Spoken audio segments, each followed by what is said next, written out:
Chapter 6 come to you. When I say that you do not have to drive sharp bargains, I do not mean that you do not have to drive any bargains at all, or that you are above the necessity for having any dealings with your fellow men. I mean that you will not need to deal with them unfairly. You do not have to get something for nothing, but can give to every man more than you take from him. You cannot give every man more in cash market value than you take from him, but you can give him more in use value than the cash value of the thing you take from him.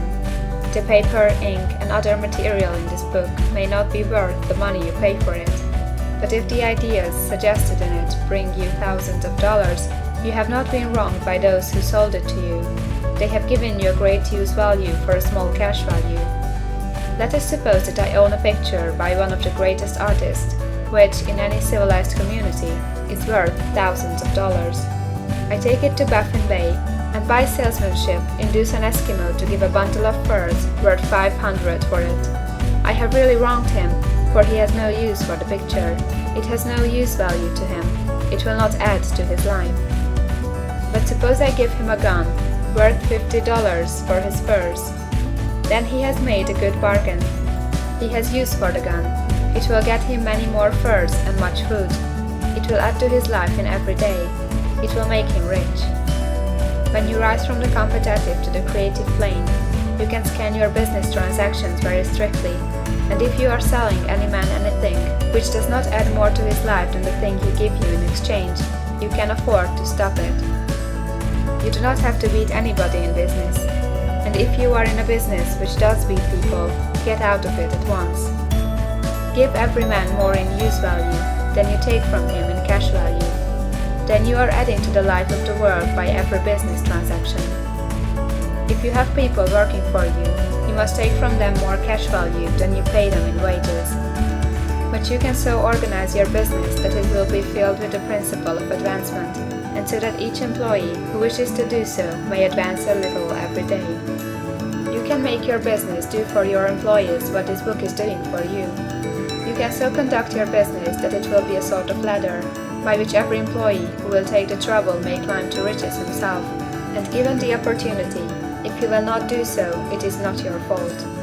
And finally, because you are to cause the creation of your riches from formless substance which permeates all your environment, it does not follow that they are to take shape from the atmosphere and come into being before your eyes. If you want a sewing machine, for instance, I do not mean to tell you that you are to impress the thought of a sewing machine on thinking substance until the machine is formed without hands in the room where you sit or elsewhere. But if you want a sewing machine, hold the mental image of it with the most positive certainty that it is being made, or is on its way to you. After once forming the thought, have the most absolute and unquestioning faith that the sewing machine is coming. Never think of it or speak of it in any other way than as being sure to arrive. Claim it as already yours. It will be brought to you by the power of the Supreme Intelligence acting upon the minds of men.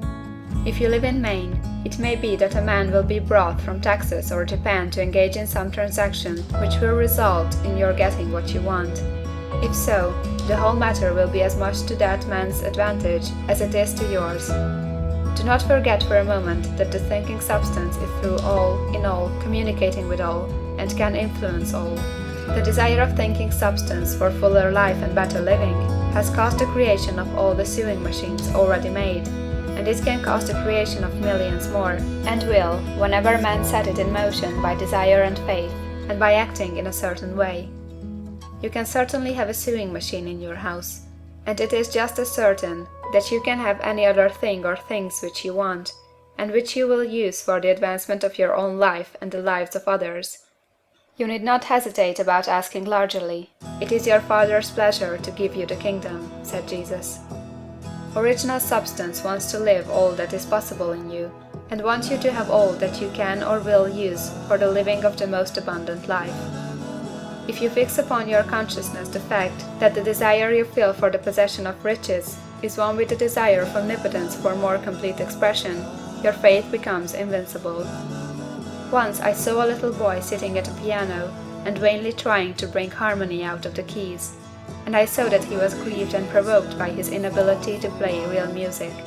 I asked him the cause of this vexation, and he answered, "I can feel the music in me, but I can make my hands go right.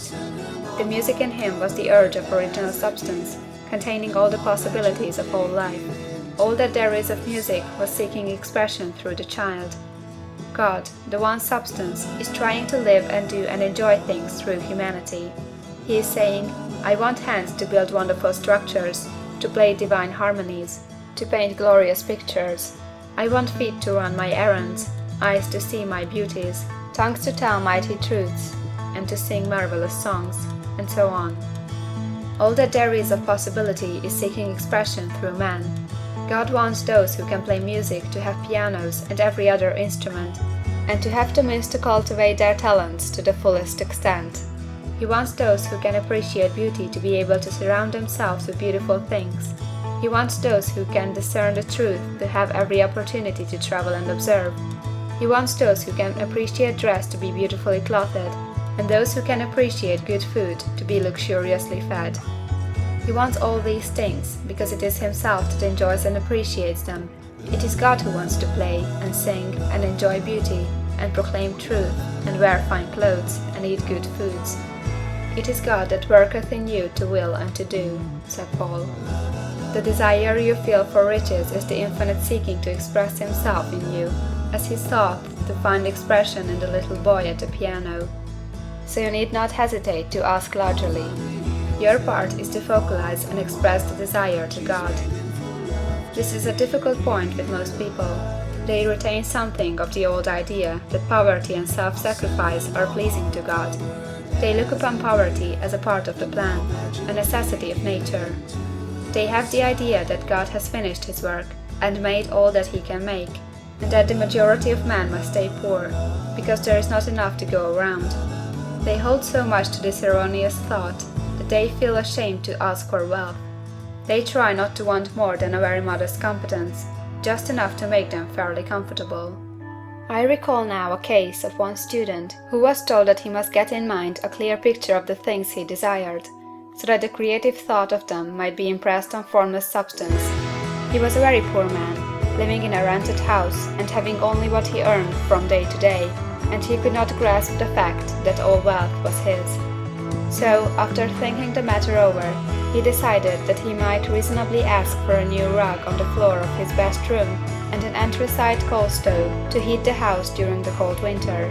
Following the instructions given in this book, he obtained these things in a few months, and then it dawned upon him that he had not asked enough. He went through the house in which he lived, and planned all the improvements he would like to make in it. He mentally added a bay window here, a room there, until it was complete in his mind as his ideal home, and then he planned its furnishings. Holding the whole picture in his mind, he began living in a certain way, and moving toward what he wanted, and he owns the house now, and is rebuilding it after the form of his mental image, and now, with still larger faith, he is going on to get greater things. It has been unto him according to his faith, and it is so with you and with all of us.